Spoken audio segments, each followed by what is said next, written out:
हे friends, मैं Ramesh sir आपके अपने YouTube channel the study for ambition में आपका बहुत बहुत स्वागत करता हूं। फ्रेंड्स, आज जो है एनसीईआरटी के क्लास 5 का ईवीएस का आज हम लोग शुरू कर रहे हैं, यानी कि पर्यावरण का एनसीईआरटी के कक्षा 5 का हम लोग आज शुरुआत कर रहे हैं। और इसके अंतर्गत मैं आप लोगों को बता दूं कि इसमें बड़े अच्छे अच्छे प्रश्न हैं। एनसीईआरटी क्लास 5 का मैं ये कहूँगा कि इस वीडियो को आप लोग बड़े ध्यान से देखिएगा, क्योंकि ये जो है प्रश्न इसमें जो आ रहा है या इसमें जो पॉइंट्स या बिंदु आ रहे हैं वो काफ़ी महत्वपूर्ण हैं। और दूसरी सबसे महत्वपूर्ण बात कि ये परीक्षोपयोगी भी हैं। तो मैं ये कहूँगा इस वीडियो को आप लोग बड़े ध्यान से देखिएगा। और साथ ही साथ ये भी बता दूं कि क्लास 5 के जो वीडियो जाने वाले हैं ये लगभग 3 वीडियो जाएंगे, क्योंकि ये लंबा है। सब में हर लेसन में लगभग 4 से 5 क्वेश्चन बन रहे हैं। तो मैं यही कहना चाहूँगा कि इस वीडियो को आप लोग ध्यान से देखिएगा। और आइए चलते हैं हम लोग बोर्ड की तरफ और देखते हैं कि कौन कौन से आज पर्यावरण से संबंधित महत्वपूर्ण प्रश्न हैं। तो सबसे पहले अगर देखा जाए तो ये पहला है क्वेश्चन या पहला बिंदु है कि मच्छर हमारे जीवन में या हमारे शरीर की जो गंध होती है उस गंध को, और साथ में जो पैर की तलवे होते हैं तलवे की गर्मी से ये पहचान लेते हैं। यानी कि मैं ये कहूँ कि मच्छर हमारे शरीर की गंध और पैरों के जो तलवे होते हैं, तलवों की जो गर्मी होती है ना, उससे ढूंढ लेते हैं कि कहाँ पे मनुष्य है। इस प्रकार वो हमारे तक पहुंची जाते हैं। देखा जाए, आप ध्यान दीजिएगा कि गांव से दूर जाकर या कहीं भी रह रहे हैं, अगर एकांत में कहीं जा रहे हैं जहां मच्छर के होने की संभावना नहीं है, तो भी आप देखेंगे कि कुछ देर बाद लगभग 10 से 15 मिनट के अंदर में आपके पास मच्छर निश्चित रूप से पहुंच जाएंगे। उसका रीज़न सिर्फ और सिर्फ यही है कि वो आपके पैर के तलवे की गर्मी से और आपके गंध को वो अच्छी तरह से पहचानते हैं। इसीलिए ये मच्छर हर जगह पहुंच जाते हैं। यह है इम्पोर्टेंट पॉइंट। आप समझ लीजिए कि ये मनुष्य के गंध को और पैर की तलवे की जो तलवे की गर्मी होती है उससे पहचानते हैं। इम्पोर्टेंट पॉइंट है तलवा और गंध। आगे देखिए, रेशम के कीड़े जो होते हैं अपनी मादा के गंध को बड़ी अच्छी तरह से पहचानते हैं। और ये भी बता दें कि इस पहचान में वो लगभग कई किलोमीटर तक वो पहचान लेते हैं कि ये हमारी मादा कहाँ पे है। उस मतलब अपनी मादा की जो गंध होती है इतने बेहतरीन तरीके से वो उसे पहचानते रहते हैं। तो ये है इम्पोर्टेंट पॉइंट। रेशम के कीड़े की बात बता रहा हूँ। आगे देखिए, कुत्तों के बारे में देखा जाए, कुत्तों के इनकी गंध की क्षमता हर कोई जानता है कि ये ज़बरदस्त होती है। सूंघने की क्षमता ये बहुत ही ज़बरदस्त रहती है। यानी कि एक कुत्ता दूसरे कुत्ते के जो मल मूत्र होता है ना, उसकी गंध से ये जान जाते हैं कि हमारे इलाके में कोई बाहरी कुत्ता आया हुआ है। यानी कि वो मल मूत्र करके कोई बाहरी अगर कुत्ता चला जाता है तो भी वो पहचान जाएंगे कि यहाँ पे कोई बाहरी कुत्ता आया हुआ था। यही चीज़ जो है बाघ में भी होता है, शेर में भी होता है, लोमड़ी में भी होता है, और भी जानवरों में ये प्रक्रिया होती है, यानी मल मूत्र के माध्यम से पहचानने की। आगे चलते हैं, चील के बारे में देखा जाए, चील, बाज और गिद्ध, इन तीनों को देखा जाए तो मनुष्य से ज़्यादा इनके पास जो है देखने की क्षमता होती है। यानी कि एक मनुष्य से 4 गुना ज़्यादा देखने की क्षमता जो है इन सब में होती है। चील हुआ, बाज हुआ, गिद्ध हुआ, ये इनमें देखने की क्षमता 4 गुना ज़्यादा होती है मनुष्य से। आगे चलिए, देखा जाए रात में जब जो जानवर रात में जगते हैं उन जानवरों की ये विशेषता बता दें कि जब भी कोई चीज़ को देखते हैं तो वो 2 तरह के देखते हैं। एक तो ये काले में देखते हैं या फिर सफ़ेद में। यानी कि उनको जो चीज़ दिखता है वो काले में दिखेगा या सफ़ेद में दिखता है। तो ये भी एक इम्पॉर्टेंट पॉइंट है कि रात में जगने वाले जानवर जो होते हैं वो किस कलर में देखते हैं। या तो विकल्प में दे देगा आपको सफ़ेद काला या सफ़ेद काला, या फिर और 4 कलर दे देंगे, 4 रंग दे देंगे और आपको उसमें से बताना होगा। तो ये भी इम्पोर्टेंट है। आगे देखिए, साँप ज़मीन पर जब ज़मीन के अंदर जो है जब हलचल होती है, या ज़मीन के अंदर कह लीजिए, या ज़मीन पे जब हलचल होती है, उस हलचल से वो साँप महसूस करते हैं या सुनते हैं कि हमारे इर्द-गिर्द कुछ है। इस तरह से वो पहचानते हैं, सुनने के संदर्भ में। आगे चलिए देखते हैं मछलियों के बारे में। मछलियों के बारे में इम्पोर्टेंट पहलू देखा जाए कि मछलियों पर जब कोई वार करता है ना, या वार करने वाला होता है, वार करने वाला तो नहीं, जब कोई मछलियों पे वार करता है, ऐसे कंडीशन में जो एक दूसरे को वो मैसेज देती हैं, वो मैसेज जो है तरंगों में होती हैं, या ये कह लें कि ये बिजली की तरंगों की तरह से होती हैं। बिजली की तरंगों से ये संदेश देती हैं। तो ये है मछलियों के बारे में। आगे देखिए, तूफान या भूकंप आने से पहले जानवरों का आप भली बात जानते हैं कि जब भी कभी तूफान आने वाला हो और भूकंप आने वाला हो, ऐसे में बैल वगैरह कुत्ते भौंकना शुरू कर देते हैं। बैल जो हो अगर बांध के रखा गया है तो वो जो है इधर उधर कूदने लगते हैं। यानी कि जानवरों को सबसे पहले पता चल जाता है कि ज़मीन में कुछ हलचल होने वाली है, या भूकंप होने वाला है, या फिर तूफान आने वाला है। तो ये जानवरों को बड़े तेज़ी से पता चलता है।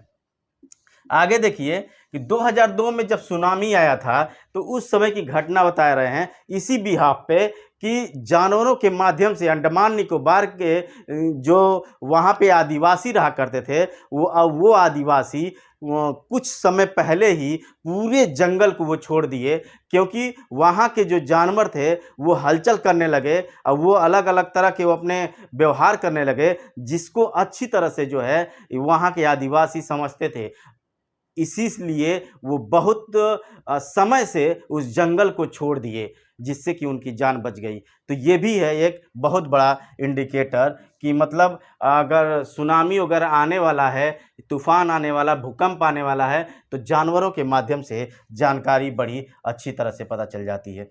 नेक्स्ट है, छिपकली सर्दी के समय में लगभग जो है वो 24 घंटा सोती है। ये देख लीजिए, लगभग 24 घंटा सोती है, यानी अत्यधिक सोती है। लेकिन गर्मी जैसे आती है वो तुरंत बाहर निकल जाती हैं, यानी सर्दी समाप्ति पर गर्मी में वो दिखने लगती हैं। नेक्स्ट देखा जाए, ये स्लॉथ एक जानवर होता है, ये भालू की तरह से होता है। स्लॉथ ये जानवर जो है भालू की तरह से दिखता है, परंतु इसके व्यवहार जो कैसे होते हैं कि ये उल्टा लटक कर सोता है, पेड़ पर उल्टा लटक कर सोता है, लगभग 17 घंटों तक सोता है। ये इतना अपने जीवन में आलसी होता है कि जिस पेड़ पे होता है उसी पेड़ के पत्ते को खाता है, एक चीज़, और वो उस पेड़ के पत्ते को खाएगा। और आपको ये भी जानकारी दे दूं कि वो अपने पूरे जीवन में वो लगभग 8 पेड़ों पे, वो एक पेड़ के पत्ते ख़त्म हो गए तो दूसरे पेड़ के पत्ते पे चले जाते, पेड़ पे चले जाते और उसके पत्ते को पूरा खा के वो जो है उसको ख़त्म करने के बाद फिर नेक्स्ट पेड़ पे जाते हैं। इस तरह से जो है वो लगभग 8 पेड़ों पर अपने जीवन को 8 पेड़ों पे बिता लेते हैं। और इम्पोर्टेंट बात, जब उसे मल त्याग ना होता है, ऐसे कंडीशन में वो जो है ज़मीन पे उतरते हैं। यानी कि ये भी एक प्रक्रिया लगभग 7 दिनों यानी सप्ताह में एक बार मल मूत्र करने के लिए नीचे उतरते हैं।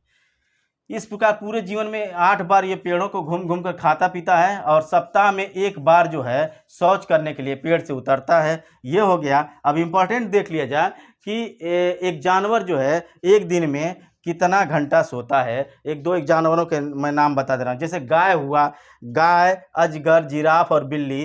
तो गाय का है 4 घंटे, 4 घंटे गाय सोती है। अजगर 18 घंटे सोता है, जिराफ 2 घंटे सोता है और बिल्ली 12 घंटे सोती है।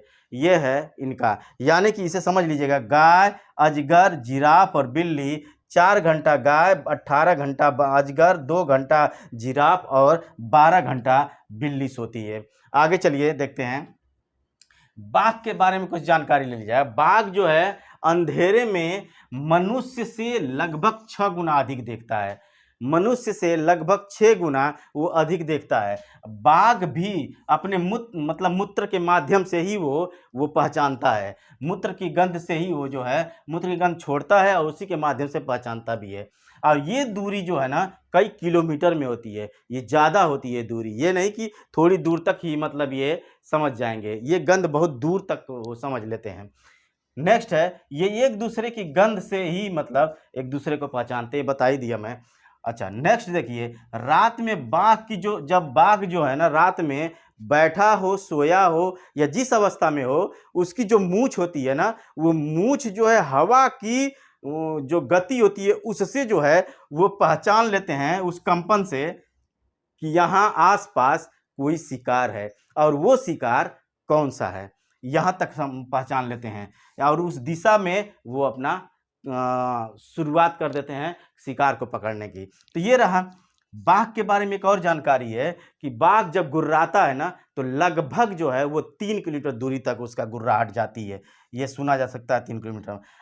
लास्ट और अगली पॉइंट है, जानवरों को क्यों मारा जाता है, मतलब जानवरों को क्यों मारा जाता है, ये जो है देख लीजिए। हाथी को उसकी सींग के दांत के लिए मारा जाता है, आप जानते हैं भली बात कि हाथी को उसके दांत के लिए मारा जाता है। गैंडे को सींग के लिए मारा जाता है, गैंडे को देखा जाए तो सींग के लिए मारा जाता है। शेर, मगरमच्छ और सांप आप भली बात जानते हैं कि इनकी जो है खाल जो है बहुत इंपॉर्टेंट होती है, इस खाल के लिए जो है उनको मारा जाता है। और हिरन के बारे में आप जानते ही हैं कि कस्तूरी हिरन के अंदर बसती है, तो कस्तूरी के लिए या इसकी एक गंध के लिए इसे मारा जाता है।